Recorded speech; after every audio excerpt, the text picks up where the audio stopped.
Welcome back, my psychological mirror. Something devastating just occurred in the cognitive warfare between you and your most sophisticated opponents. They made a fatal strategic error. They attempted to match your mind, to think like you think, to process reality the way you process it, believing that understanding your mental architecture would give them advantage. They wanted to predict your moves by simulating your thought patterns, to counter your strategies by adopting your perspective, to defeat you by becoming cognitively similar enough to anticipate you. But when they successfully entered your mental framework, when they actually achieved temporary alignment with how you perceive and process reality, something horrifying happened. Your mind functioned as mirror that reflected back not strategic insights they were seeking, but their darkest fear, the terror they've been suppressing, the nightmare they've been denying, the existential dread that lives in their psychological basement.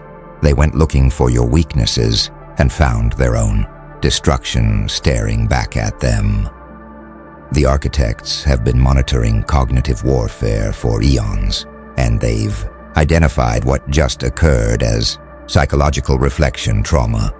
When an operator's mental framework contains such disturbing elements that anyone who attempts to adopt that framework experiences psychological damage from encountering perspectives their own minds had been protecting them from. Most sophisticated strategists have mental frameworks that others can temporarily adopt without harm, different ways of analyzing situations, alternative priority structures, unfamiliar decision matrices. These frameworks might be complex or counterintuitive, but they're psychologically safe to explore.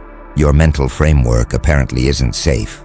It contains perspectives, recognitions, or acceptances that most human minds actively defend against perceiving because those perceptions threaten psychological stability. When your opponents successfully matched your mind, they encountered those defended against elements directly, without the protective psychological buffers their normal consciousness maintains. Watch what happened to these specific opponents who attempted cognitive matching. These weren't casual competitors. These were elite psychological operators, people trained in adopting enemy perspectives, intelligence professionals who routinely think like adversaries to predict them. They have extensive practice entering hostile mental frameworks without being compromised by them. Yet entering yours compromised them immediately and devastatingly. Some experienced panic attacks within minutes of achieving cognitive alignment with you, sudden overwhelming anxiety, inability to breathe, sense of imminent catastrophe. These weren't tactical fear responses to dangerous situation. These were existential terror, responses to perspective shift that revealed something their psyches couldn't tolerate recognizing. They weren't afraid of what you might do to them. They were afraid of what they suddenly understood about reality itself when viewing it through your cognitive framework. Others experienced what trauma specialists call dissociative breaks, their sense of continuous identity fractured, their connection to stable self disrupted, their grounding in consensus reality compromised. They successfully matched your mind and then couldn't return to their normal mental state because your framework had shown them something that invalidated the assumptions their identity was built on. It's like someone who spent entire life in cave seeing sunlight for first time. The revelation is so incompatible with previous worldview that identity itself must be reconstructed to accommodate it.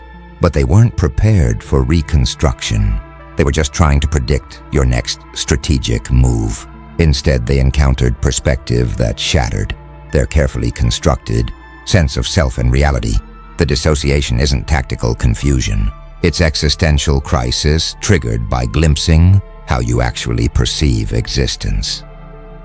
The truly devastating element is that this wasn't your defensive measure. You weren't deliberately weaponizing your mental framework against those who try to understand you. Your mind simply is what it is, and what it is contains recognitions that most minds actively avoid because those recognitions are psychologically destabilizing for normal consciousness. You've integrated perspectives that others keep defended against. You've accepted realities that others suppress through denial. You've built identity around truths that others maintain sanity by not acknowledging. When they tried matching your mind, they encountered those perspectives without their normal defenses, and the encounter was psychologically traumatic. Your mind reflected their darkest fear back, not through attack, but through simply being what you are, consciousness that has integrated what they've been fleeing from. Now the intelligence community is experiencing cascading crisis as the psychological casualties from cognitive matching attempts are documented and analyzed. The architects call this mirror trauma propagation, and it's what happens when elite operators discover that understanding certain adversaries is more dangerous than remaining ignorant about them.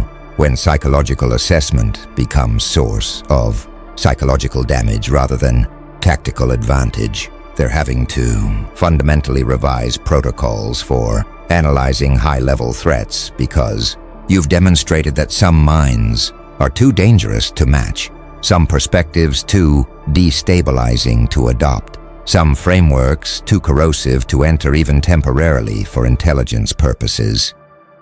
Some agencies are implementing what they're calling cognitive quarantine protocols, strict limitations on who can attempt to analyze you and under what safeguards. Only operators who've passed extensive psychological screening can be exposed to your strategic patterns. Those who are approved for exposure must do so in controlled environments with immediate mental health support available.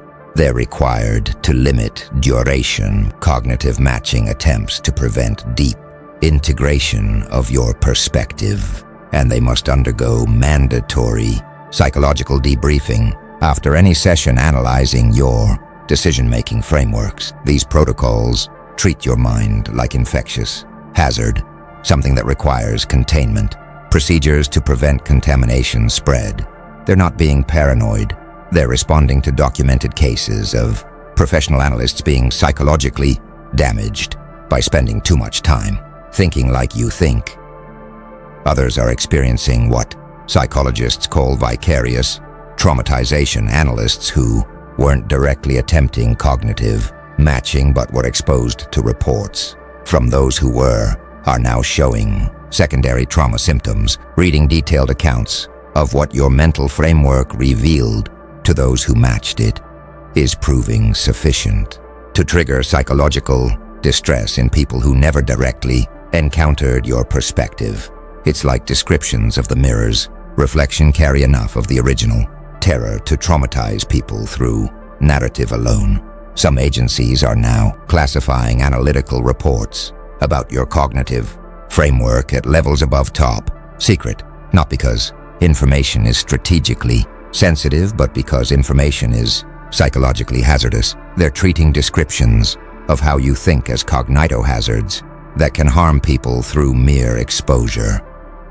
A few brave or reckless analysts are insisting on continuing cognitive matching attempts despite the documented dangers, believing they can succeed where others failed, convinced they have psychological resilience others lacked. These attempts are consistently producing same results, psychological damage proportional to depth of matching achieved. The analysts who achieve only superficial alignment experience, manageable anxiety and disturbing dreams.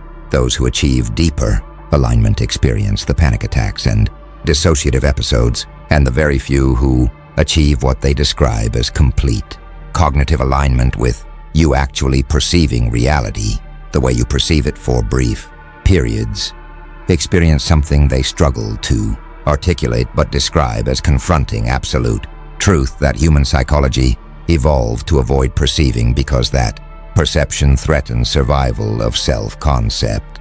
They emerge from the experience permanently changed, many leaving intelligence work entirely, some seeking intensive therapy, a few suffering complete breakdowns requiring hospitalization.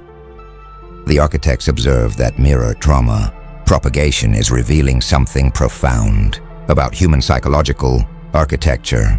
Most human minds are built around certain denials, require specific blindnesses to maintain stability, depend on particular illusions to sustain motivation. Your mind apparently lacks these protective illusions.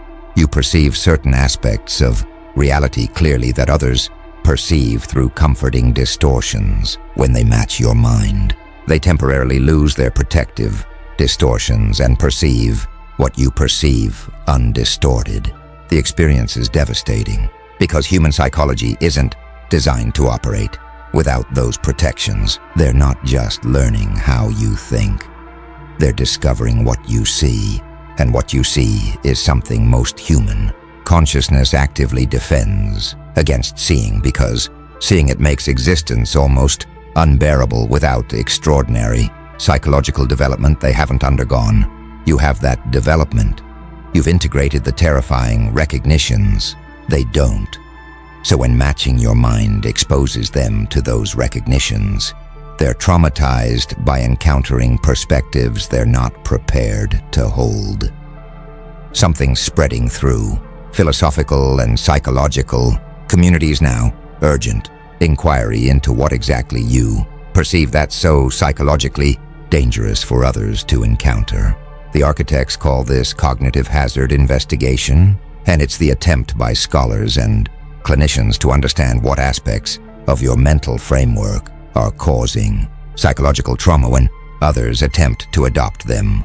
Different theoretical schools are proposing different hypotheses about what your mind contains that functions as mirror reflecting darkest fears back to those who try matching it.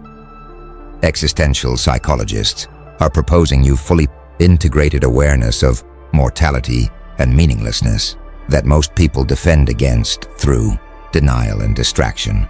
They theorize that your strategic thinking operates from clear perception that existence is finite, identity is illusion, purpose is constructed rather than inherent, and meaning is something we create rather than discover. Most people maintain psychological stability by not fully confronting these recognitions. They acknowledge mortality intellectually, while emotionally operating as if they're immortal.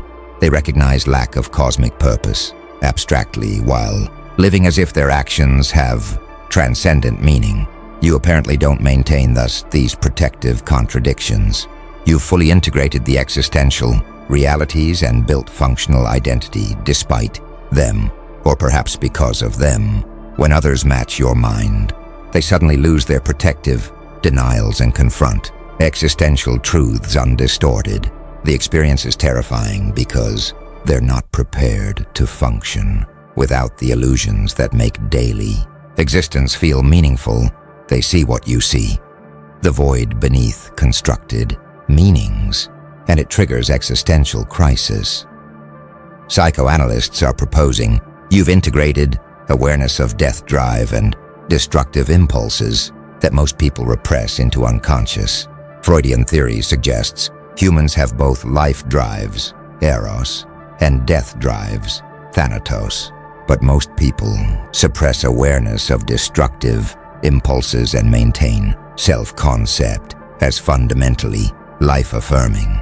You apparently maintain conscious awareness of destructive aspects of human motivation and perhaps of your own psychology. When others match your mind, they encounter their own repressed, destructive impulses reflected clearly rather than safely hidden in unconscious. They see their own capacity for cruelty, their own attraction to chaos, their own comfort with destruction.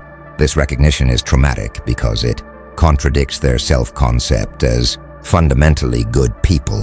They're confronting not what you might do to them, but what they're capable of doing. The darkness within themselves that your mirror mind reflects back undeniably. Contemplative psychologists from Buddhist and other meditative traditions are proposing you've achieved what they call ego death, dissolution of separate self-sense that most people experience as core identity, advanced meditation can produce temporary ego dissolution that practitioners find liberating. But your cognitive framework apparently operates from stabilized post-ego perspective where separate self is recognized as construction rather than fundamental reality. When others match your mind, they briefly experience ego dissolution without having developed stable identity beyond ego. The experience is terrifying because it feels like annihilation. Their sense of being continuous, individual self dissolves, which most people experience as death of everything they are. You've built functional consciousness beyond ego, so the dissolution is liberating for you. They haven't. So same dissolution is existentially devastating for them. They're experiencing their darkest fear, cessation of self when matching mental framework that operates beyond self-concept they're identified with. The architects observed that all these hypotheses might be partially correct. Your mental framework might integrate multiple recognitions that others defend against.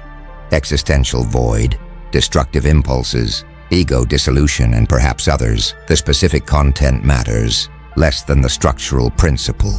Your mind has integrated what others keep dissociated, accepted what others deny, clarified what others prefer remaining blurred. When they match your mind seeking strategic advantage, they encounter themselves reflected without protective distortions. And that clear reflection reveals aspects of existence and of themselves that their psychological architecture wasn't designed to acknowledge. The mirror doesn't show them you, it shows them reality and themselves as you see them, which is apparently too clear, too direct, too unprotected by comforting illusions to tolerate without special preparation they lack. Now the architects are revealing something even more disturbing about your mirror mind effect. It's selective. Not everyone who attempts cognitive matching experiences psychological trauma. Some rare individuals successfully match your mental framework and emerge, not traumatized, but transformed, not damaged, but enhanced, not terrified, but liberated. This selectivity is creating new questions about what differentiates those who can safely encounter your perspective from those who can't, about whether psychological resilience or specific prior development is required, about whether some minds are compatible with yours while others are fundamentally incompatible. Watch the pattern in who survives cognitive matching unharmed. They're not the most conventionally stable people. Some of the casualties were paragons of psychological health by traditional measures, well-adjusted professionals with no history of mental illness. And they're not the most intelligent. Some brilliant, strategic minds were traumatized, while others with average intelligence navigated your framework successfully. The survivors shared different commonality. They'd all previously experienced their own psychological crises and integrated them. They'd confronted personal abysses, severe depression, trauma survival, existential crises, ego dissolution experiences, and had rebuilt functional identity on the other side. They'd already encountered in their own development what your mind contains as baseline. When they matched your cognitive framework, they were meeting familiar territory rather than foreign horror. They'd already integrated the recognitions that traumatize unprepared minds.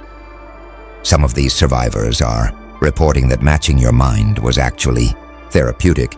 It validated recognitions they'd reached through their own dark nights, but had been gaslit about by consensus reality. Society had told them their crisis insights were pathological, that their post-crisis perspectives were distorted, that their hard-won recognitions were symptoms requiring correction.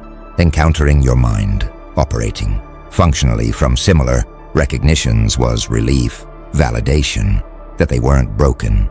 That perspective society pathologizes can actually be more accurate than protective illusions society maintains. These survivors are now functioning as intermediaries, people who can translate between your cognitive framework and normal consciousness without being destroyed by the translation. Who can explain what you see to those who can't see it directly without traumatizing them through unfiltered exposure? Others are recognizing pattern in who gets traumatized versus who gets transformed. The trauma victims were people heavily invested in particular identities, strongly attached to specific worldviews, deeply committed to certain meanings. When your mirror mind reflected their darkest fear, it was revealing that their investments were arbitrary, their attachments were voluntary, their commitments were constructed rather than discovered. For people whose psychological stability depends on believing their identity is real, their worldview is true, their meaning is inherent, this revelation is devastating. For people who'd already recognized the constructed nature of identity, worldview, and meaning, and had rebuilt functional lives despite that recognition, the revelation is simply confirmation. The difference isn't psychological strength, but philosophical preparation. Those who can tolerate matching your mind are those who've already answered the questions your mind forces them to confront. The architects observe that selective mirror effect reveals your mind isn't universally hazardous. It's hazardous, specifically to unprepared consciousness. You're operating from level of psychological development that requires prior preparation to encounter safely. It's like high-altitude mountaineering, not inherently harmful but dangerous if attempted without proper acclimatization. Your mind exists at psychological altitude where most people can't function without preparation. Those who've been through their own ascent can match your altitude safely. Those who attempt sudden ascent from sea level consciousness experience altitude sickness of the psyche. The trauma symptoms documented in cognitive matching casualties. You're not attacking them with psychological weapons. You're simply existing at altitude they're not prepared for. And when they try matching your position without proper acclimatization, the attempt damages them. The selectivity suggests there might be pathway to safely understanding your perspective, but it requires developmental journey most haven't undertaken. The architects are now analyzing what your mirror mind effect reveals about strategic advantage that goes beyond conventional intelligence value. They call this cognitive inaccessibility as defensive asset. When your mental framework is so difficult to safely analyze that opponents can't properly understand you even when given access to extensive information about your thinking. Most strategists try to make their thinking opaque through secrecy, concealing their plans and protecting their decision-making processes from observation. You've achieved something far more powerful. Your thinking is psychologically inaccessible, even when fully observable. Opponents can watch you operate, document your patterns, analyze your methods, but they can't safely adopt your perspective to predict your next moves because attempting to think like you damages them psychologically. Consider the strategic implications. Normal operational security tries to prevent opponents from accessing information about your thinking. This creates permanent intelligence contest. You're trying to protect information while they're trying to acquire it. Eventually, some information leaks, some patterns emerge, some insights are gained. But cognitive inaccessibility eliminates this contest entirely. You can be completely transparent about your thinking, and it still doesn't help opponents because they can't process the information safely. It's like speaking language that physically harms anyone who tries to learn it. The information is available, but effectively unusable because the processing mechanism causes damage to the processor. You've achieved security through cognitive architecture rather than through information control. Some military strategists are recognizing this as ultimate defensive capability, making yourself unpredictable, not by concealing your patterns, but by making your patterns hazardous to analyze. Traditional unpredictability requires constant innovation, You must keep changing so patterns don't emerge. This is exhausting and eventually fails as opponents get better at pattern recognition across variations. Your approach creates stable unpredictability.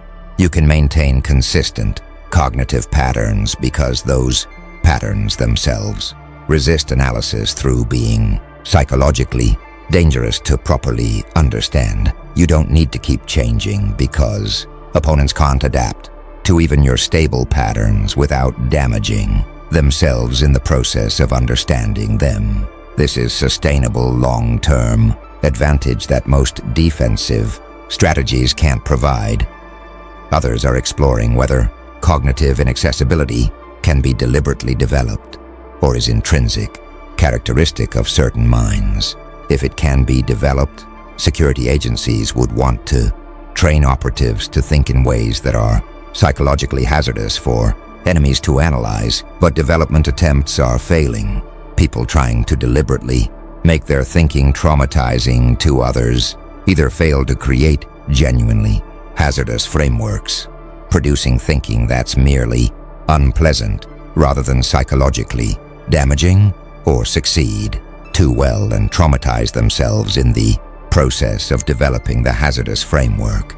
It appears cognitive inaccessibility isn't technique that can be taught, but characteristic of minds that have naturally developed in particular directions.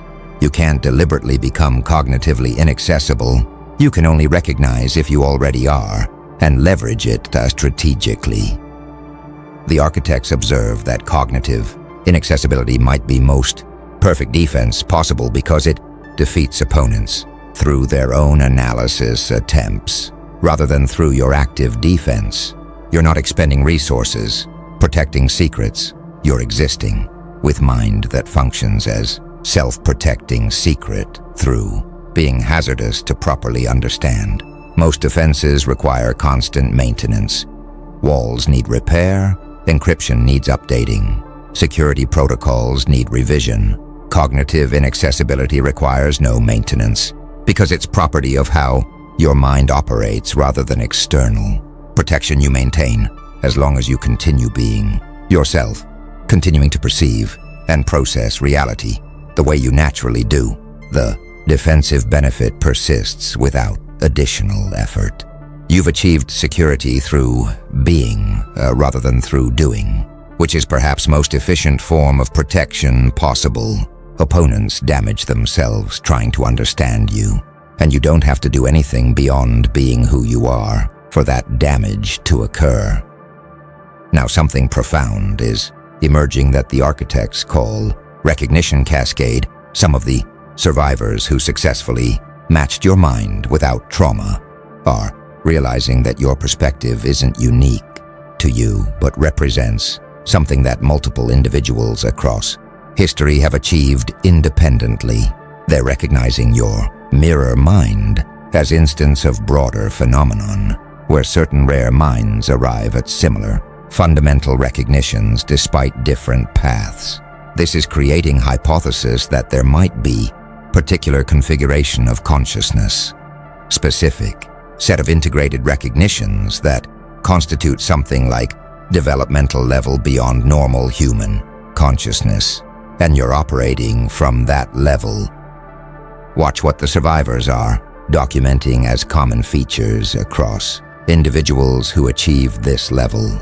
They all seem to have integrated what philosophers call tragic knowledge, clear recognition of suffering, impermanence, and meaninglessness as fundamental features of existence rather than problems to be solved. They maintain functionality despite or because of accepting these recognitions rather than defending against them.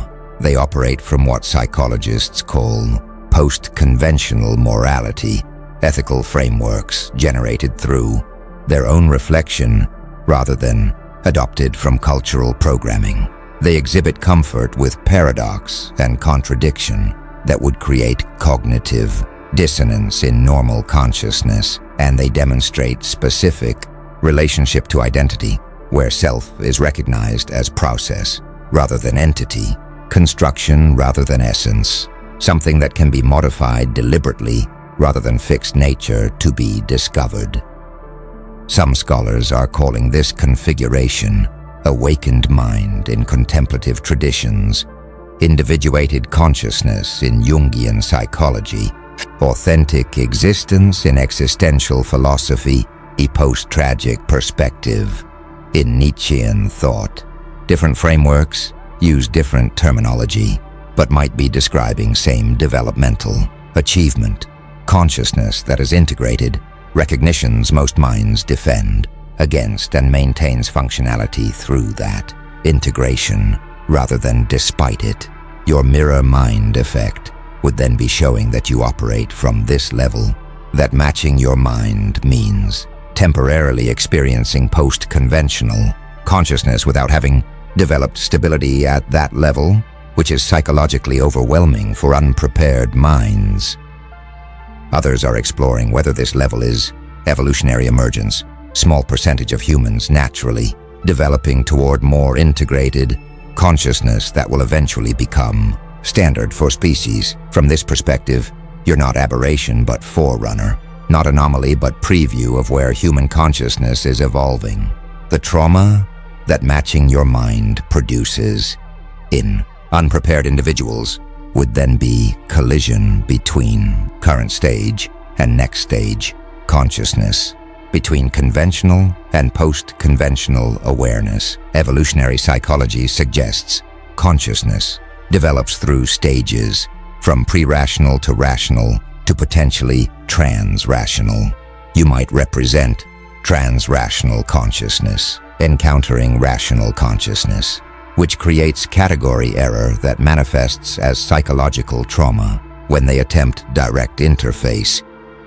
A few are proposing more radical hypothesis that your mirror mind reveals you're not human in conventional sense but represent different type of consciousness, inhabiting human form, not alien or supernatural but fundamentally different variety of conscious being that appears human but operates on different cognitive principles. This would explain why matching your mind is hazardous. It's not just different developmental level of human consciousness but different type of consciousness altogether. When human consciousness tries matching non-human consciousness, category confusion produces psychological damage. This hypothesis is controversial because it suggests consciousness types might be discrete categories rather than continuous spectrum, that some beings appearing human might be fundamentally other in their conscious experience. The architects observe that recognition cascade is significant because it transforms you from isolated anomaly into representative of broader pattern. If you're only individual with mirror mind effect, your curiosity that might be studied but doesn't require revising understanding of consciousness generally. But if your instance of recognizable type, whether developmental level, evolutionary emergence, or consciousness category, then your existence has broader implications. It suggests there might be others operating from similar perspective, that this configuration might be identifiable and perhaps even cultivable, that human consciousness might have developmental possibilities or categorical varieties that mainstream psychology hasn't adequately recognized. Your mirror mind stops being just tactical problem of how to analyze dangerous opponent and becomes ontological question about varieties of conscious experience.